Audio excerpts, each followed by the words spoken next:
Assalamualaikum warahmatullahi wabarakatuh. Perkenalkan saya Arjuna Dwiente dan rekan saya Raihan Pramudia, Immanuel, Garudanto Adam, dan Dewi Sintia Maharani. Kami dari kelompok 6 dan pada video kali ini kami akan mempresentasikan materi tentang amanat Undang-Undang Cipta Kerja terkait impor pangan. Video ini kami buat sebagai bentuk penugasan mata kuliah Hukum Pelayanan Publik kelas L, Fakultas Hukum Universitas Diponegoro. Untuk lebih dijelasnya, mari kita simak penjelasan berikut. Pertama, latar belakang. Undang-Undang Cipta Kerja atau Undang-Undang Nomor 11 Tahun 2020 tentang Cipta Kerja merupakan undang-undang yang disahkan oleh Dewan Perwakilan Rakyat Republik Indonesia pada tanggal 5 Oktober tahun 2020. Undang-undang ini kemudian diundangkan pada tanggal 2 November tahun 2020. Undang-undang ini bertujuan untuk menciptakan lapangan pekerjaan dan meningkatkan investasi asing dan dalam negeri. Serta undang-undang ini mengurangi persyaratan peraturan izin usaha dan pembebasan lahan. Selanjutnya, ketersediaan pangan nasional.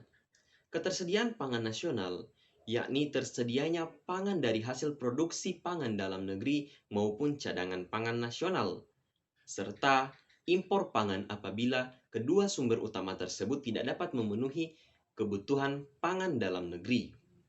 Namun, akhir-akhir ini publik tengah dihebohkan dengan kegaduhan impor pangan yang disebut-sebut sebagai buah perdana dari benih Undang-Undang Cipta Kerja. Untuk itu, untuk lebih jelasnya, mari kita simak pembahasan berikutnya. Saya dan Pramudia Anantri dengan NIM 110011303667. Di sini saya akan menjelaskan tentang awal mula terjadinya kegaduhan impor beras, gula, dan garam. Kegaduhan bermula dan bersumber dari Undang-Undang Nomor 11 Tahun 2020 tentang Cipta Kerja, yaitu regulasi terkait impor pangan yang merevisi ketentuan umum tentang ketersediaan pangan yang diatur dalam Undang-Undang 18 Tahun 2012 tentang pangan.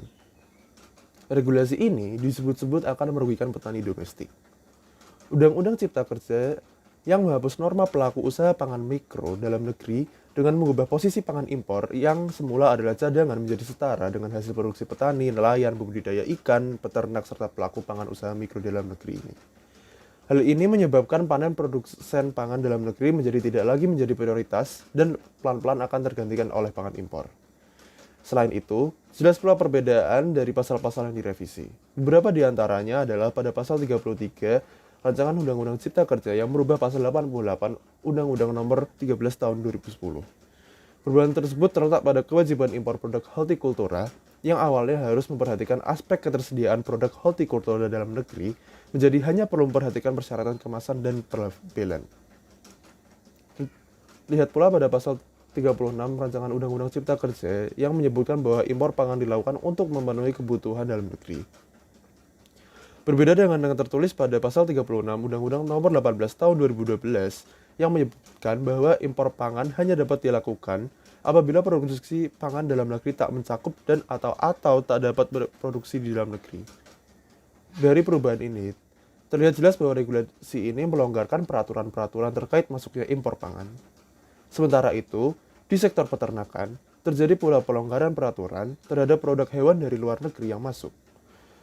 Pada pasal 36B ayat 1 Undang-Undang Nomor 14 Tahun 2014 tentang peternakan dan kesehatan hewan, persyaratan memasukkan ternak dan produk hewan dari luar negeri bisa ditempuh jika produksi dan pasokan di dalam negeri belum mencukupi kebutuhan konsumsi masyarakat. Namun, pada Undang-Undang Cipta Kerja, pemasukan ternak tidak lagi memiliki syarat yang menyebabkan cakupan impor menjadi lebih luas sehingga kesempatan nilai tambah terkait usaha pengemukan dan pembesaran ternak di dalam negeri jadi berkurang bahkan hilang. Sekian dari awal mula kegaduhan, dilanjutkan oleh teman saya. Saya akan memaparkan tentang perubahan pasal terkait pangan dan pertanian di dalam RUU Cipta Kerja. Terkait Undang-Undang Nomor 41 Tahun 2009 tentang perlindungan lahan pertanian pangan berkelanjutan, terdapat perubahan, yaitu pada pasal 44 ayat 2 yang diubah di dalam pasal 124 RUU Cipta Kerja. Perubahannya adalah pada undang-undang asal kalimat dalam hal untuk kepentingan umum diubah menjadi dalam hal untuk kepentingan umum dan atau proyek strategis nasional pada RUU Cipta Kerja. Terkait Undang-Undang Nomor 19 Tahun 2013 tentang perlindungan dan pemberdayaan petani juga terdapat perubahan, yaitu yang pertama pada pasal 15 ayat 2 yang diubah dalam pasal 32 RUU Cipta Kerja. Perubahannya adalah pada undang-undang asal, pemerintah wajib mengutamakan produksi pertanian dalam negeri untuk memenuhi kebutuhan pangan nasional. Sedangkan dalam RUU Cipta Kerja, pemerintah tidak lagi mengutamakan produksi pertanian dalam negeri dalam meningkatkan produksi pertanian. Perubahan yang kedua, yaitu pada pasal 30 ayat 1 dan ayat 2, yang diubah di dalam pasal 32 RUU Cipta Kerja. Perubahannya yaitu pada ayat 1, Undang-Undang Asal, kata dilarang mengimpor komoditas pertanian pada saat ketersediaan komoditas pertanian dalam negeri sudah mencukupi dihilangkan pada RUU Cipta Kerja. Kemudian pada ayat 2, kecukupan kebutuhan konsumsi dan cadangan pangan pada UU Asal ditetapkan oleh Menteri, tetapi pada RUU Cipta Kerja ditetapkan oleh pemerintah pusat.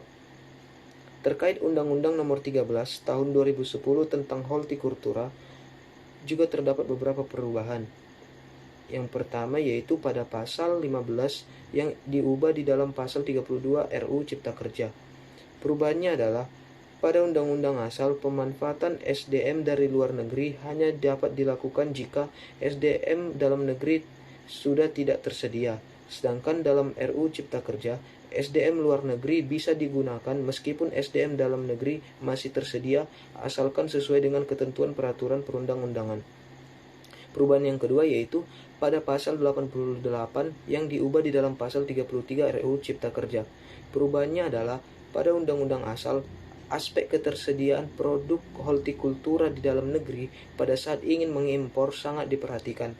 Akan tetapi pada RUU Cipta Kerja, pentingnya aspek tersebut dihilangkan. Terkait Undang-Undang Nomor 18 Tahun 2012 tentang pangan, juga terdapat beberapa perubahan. Yang pertama, pada pasal 1 ayat 7 yang diubah di dalam pasal 64 RUU Cipta Kerja. Perubahannya adalah pada Undang-Undang Asal, definisi ketersediaan pangan adalah kondisi tersedianya pangan dari hasil produksi dalam negeri dan cadangan pangan nasional, serta impor yang hanya bisa dilakukan jika kedua sumber pangan tersebut habis. Akan tetapi pada RUU Cipta Kerja diubah, yakni ketersediaan pangan adalah kondisi tersedianya pangan dari hasil produksi dalam negeri, cadangan pangan dalam negeri, dan impor pangan. Perubahan yang kedua yaitu pada pasal 14 ayat 2 yang diubah di dalam pasal 64 RUU Cipta Kerja. Perubahannya adalah pada Undang-Undang Asal, sumber penyedia pangan hanyalah produksi pangan dalam negeri dan cadangan pangan nasional. Akan tetapi pada RUU Cipta Kerja, sumber pangan adalah produksi pangan dalam negeri, cadangan pangan dalam negeri, dan atau impor. Perubahan yang ketiga terdapat pada pasal 15 ayat 1 yang diubah dalam pasal 64 RUU Cipta Kerja. Perubahannya adalah pada Undang-Undang Asal, pemerintah harus mengutamakan produksi pangan dalam negeri untuk pemenuhan kebutuhan konsumsi pangan. Namun dalam RUU Cipta Kerja tidak demikian. Saya, Dewi Sintia Maharani Widiarto, akan memaparkan kontradiksi amanat Undang-Undang Cipta Kerja terkait pangan dan pertanian. Hampir setiap tahun, persoalan menyangkut perbesaran selalu muncul. Kali ini muncul tentang rencana pemerintah yang mengimpor 1 juta ton beras dengan alasan untuk menjaga cadangan beras nasional. Padahal terdapat beberapa norma kontradiktif hingga perlu diperjelas secara terperinci. Kontradiksi itu antara lain terkait amanat memperhatikan kepentingan petani, keberlanjutan usaha tani, dan kesejahteraan petani yang diharapkan sejalan dengan kebijakan impor. Sebab selama 75 tahun Indonesia merdeka, impor justru berulang memberikan dampak sebaliknya. Pasal-pasal dalam Undang-Undang Cipta Kerja ini saling meniadakan interminus. Satu pasal mendukung penguatan produksi dalam negeri, dalam pasal lain muncul dukungan pada impor pangan dari luar. Sebagai hasilnya, lahir pemikiran bahwa impor dapat dilakukan untuk penguatan produksi pangan dalam negeri. Kontradiksi interminus semacam ini dapat dilihat sebagaimana berikut. Pertama, hasil perubahan pasal 15 yang berbunyi produksi pangan dalam negeri digunakan untuk memenuhi kebutuhan konsumsi pangan. Dalam pasal tersebut, komitmen pemerintah pada produksi dalam negeri sangat tinggi. Rakyat memiliki peluang untuk terlibat dan bekerja sama dengan pemerintah dalam hal produksi.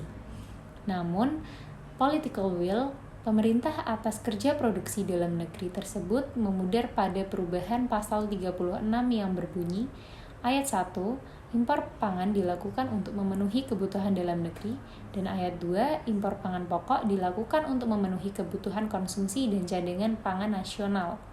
Pasal 36 tersebut sudah menyisakan ruang kosong yang berjarak jauh dari komitmen pasal 15.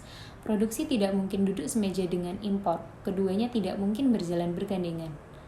Ruang untuk mempolitisir pasal 15 dan menggunakan pasal 36 sangat kuat. Pada pasal berikutnya, seperti perubahan pasal 39 yang berbunyi, pemerintah pusat menetapkan kebijakan dan peraturan impor pangan dalam rangka keberlanjutan usaha tani, peningkatan kesejahteraan petani, nelayan, dan budidaya ikan, pelaku usaha pangan mikro dan kecil. Dalam pasal ini dibingkai dalam satu asumsi dasar bahwa mereka butuh penguatan melalui impor. Baik pasal 36 maupun 39 tersebut adalah bukti kontradiksi interminus Undang-Undang Omnibus Law Cipta Kerja 2020. Saya Garudanto Adam Adiatma dari kelompok 6 Hukum Pelayanan Publik akan mempresentasikan tentang kesimpulan amanat Undang-Undang Cipta Kerja.